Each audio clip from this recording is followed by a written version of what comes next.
So in all of this, the big question that's still being asked, of course, is the United States slipping into a recession? Same question being asked across the Atlantic in the European continent as well.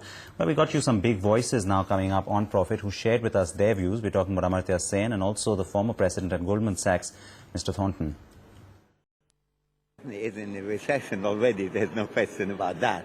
The question is how deep a recession it is. But you know, I think the extraordinary thing is that in any of these recessions, you have to see to what extent it's caused by some gigantic external problem. But you know, there hasn't been anything external, it's just that suddenly people lost confidence.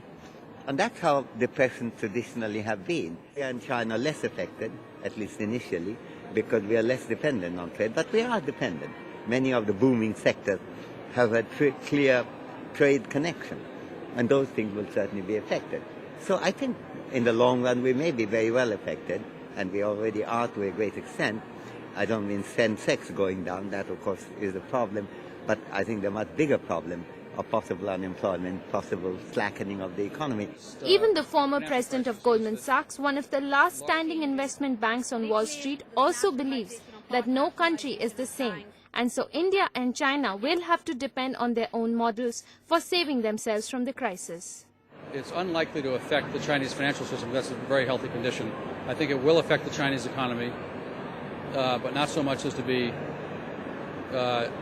truly significant. I think the Chinese growth rate will come down from where it is now, maybe 2 percentage points, something like that. But I think China is fundamentally sound.